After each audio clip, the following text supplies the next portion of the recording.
Bonjour à tous, nous poursuivons avec la 14e Mishnah du 9e Pérec. La Mishnah nous enseigne ici Bepulmus shel Aspasianus. Bepulmus, c'est-à-dire lorsque l'armée de Aspasianus, qui est venue attaquer Yerushalayim, est arrivée, à ce moment-là, Gazrou à la Torah Khatanim. Les Khamim ont décrété que les Khatanim, les jeunes mariés, ne mettent plus de couronne, comme ils avaient l'habitude de mettre une couronne qui était de cristal.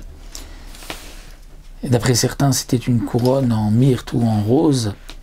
Et à partir de ce moment-là, on a interdit, on a permis juste une simple couronne pour le khatan de roseau. Et on a interdit aussi Vala Erous. Qu'est-ce que signifie Aérous? Aérous, c'était comme un petit tambourin qui était fait, on mettait un tamis, on mettait une peau fine et on tapait dessus, il donnait un son particulier. Puis les Chachamim, à partir de ce moment-là, ont interdit, étant donné que c'était le moment du Khorban, lorsqu'ils sont venus pour détruire Yerushalayim. Mais Pulmus chez le Titus, lorsque l'armée de Titus est arrivée, donc au début, au moment du Khorban, ils ont d'abord encerclé la ville, comme on sait, ensuite lorsque ils sont venus attaquer la ville, alors Gazrou à la Terot Kalot. Ils ont décrété aussi que les Kalot, les jeunes mariés, la Kala, le jour de son mariage, ne mettent pas cette couronne, ce bijou qu'elles avaient l'habitude de mettre. C'était comme si une couronne où il y avait comme une ville en or dessinée, et donc ça les Khamim ont interdit.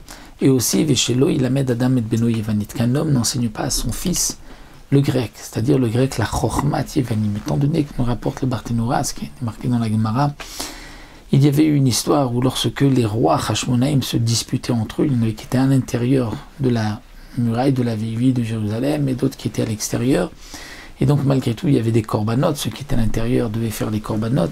Donc ils prenaient de l'argent de la coupa du Beth Amikdash, ils descendaient malgré la guerre et les autres leur donnaient un petit mouton pour le korban tamid. Donc tous les jours, il y avait donc ce passage. Et il y avait un vieillard, un sage là-bas, qui leur a dit par un remez, en Chormativanit, par une allusion, il leur a dit, sachez que tant qu'il y a les corbanotes ici, vous ne pourrez pas rentrer dans la vieille ville.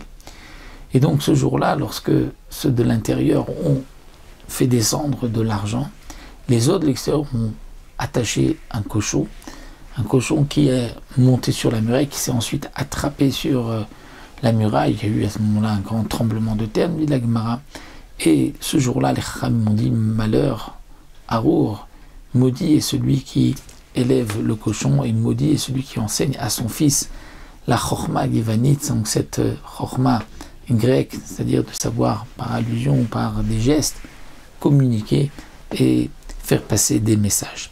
Mais Pulmus à Acharon, le dernier Pulmus, c'est-à-dire la dernière armée, lorsque le Beth Amikdash a été complètement détruit, et c'était aussi de Titus, Gazrouch Lotetza Kalabapé, on a décrété qu'une jeune mariée, elle sort pour la choupa, elle ne sort pas dans c'est une tente qu'on avait l'habitude de faire d'habits, de talitot qui étaient aussi dorés, et on la faisait ainsi traverser la ville Betochaïr. Donc les Khamim ont dit non, ça y est, on décrète pour diminuer la simra. Veraboté nous itirouch tsakla pirom Betochaïr, malgré tout, les Khamim par la suite ont permis, parce que c'était au contraire une marque de tsniout, puisque la Kala était donc bien entourée et qu'elle traversait ainsi la rue, mieux que plus par tsniout, par pudeur, qu'elle sort de cette manière plutôt qu'elle sort de sa maison jusque là où il ira la roupa. Là, elle serait encore plus vue, donc les Khamim ont préféré. Et Raboté nous, c'est Rabbeinu Akadosh, comme dit le Rambam, c'est-à-dire celui qui a écrit la Mishnah, Raboté nous itiru Shetetze Kalab Apirion Betochaïr. Voilà, donc nous arrêtons ici à la 11e Mishnah, qui sera Bezrat Hashem, la dernière de notre Maseret.